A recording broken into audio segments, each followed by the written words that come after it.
So you ended up getting a teaching job in Edmonton. Yes, I graduated from the University of Washington in 1966, still working on my dissertation.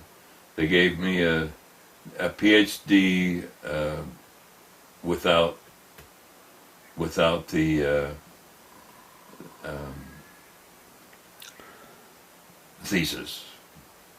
Anyway, I was planning to finish it anyway, but so I got this job. I got offered 11 jobs. I put out 13 applications and got 11 offers. And in the end, I chose the U of A, my alma mater, because I didn't have to teach freshman composition. They had no freshman composition course. You started right out teaching literature to first-year students, and I think I made the right choice. I loved my teaching. I enjoyed it so much for 13 years. But then it eventually became dissatisfying for you? Well, I began to discover that the traditional way that English was taught in university was not very helpful to students, and it didn't promote real understanding of literature. Most of the professors had notes from years past, and they would give the same lecture on the same works of literature every year. And there was no interaction between the students and the professors. Students would sit and write stuff and then regurgitate it on the exams. And I realized that was not helping people to get to the essence of literature. So I asked for classrooms that had seating where you could sit in a circle, and where there wasn't a lectern with the professor standing at the front.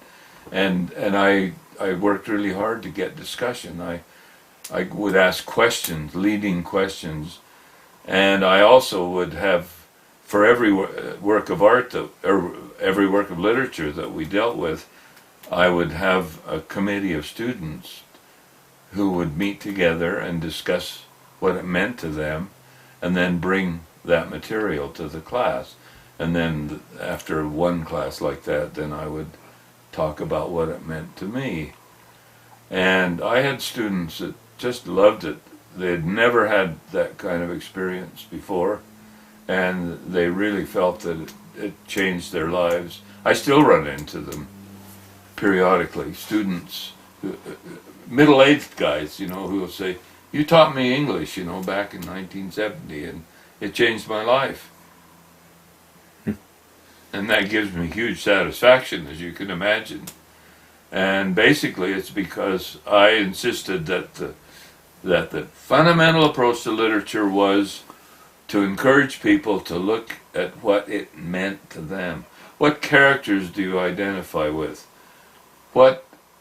How does the plot help to reveal those characters?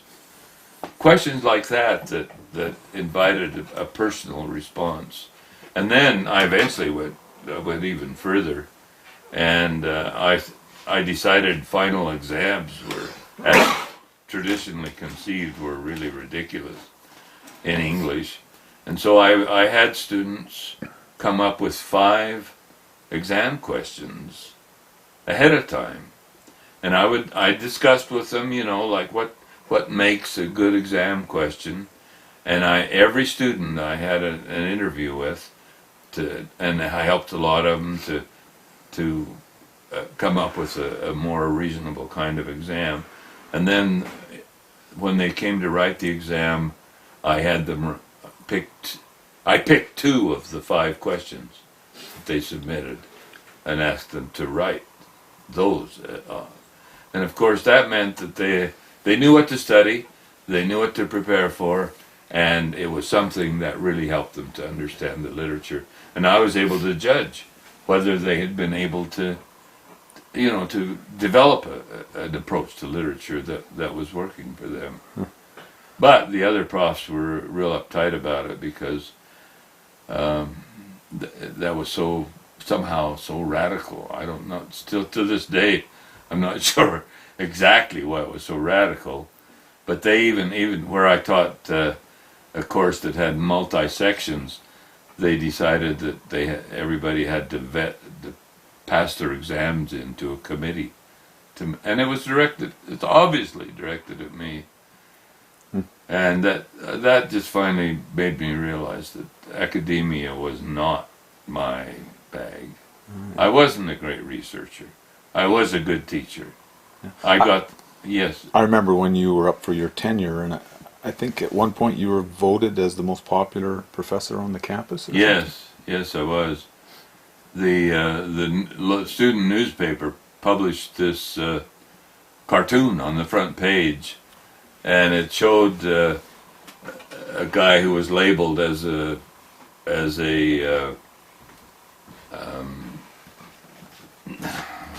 the word not well, a guy who was an administrator, okay, and he had this saw, and he was cutting on a limb that was labeled Daryl Butler. Is that right? And anyway, the dean of arts came to me, and he was quite upset, you know, and he said, I realize you're a unique kind of teacher, and what I'm going to do is I'm going to spend a week interviewing your students. I'm not going to talk to the regular ones. I'm going to talk to the grad students you're teaching and the students taking your senior course, and I will use that as the evaluation for your tenure. Well, I knew, you know, students would come to me after going to the interview and tell me exactly what was said and so on, and I know I was getting glowing recommendations from them. But at the end of the week, the Dean of Arts came to me and said, I would be happy to have the kind of recommendations that I got from all of your students. And he said, I'm going to give you tenure without question.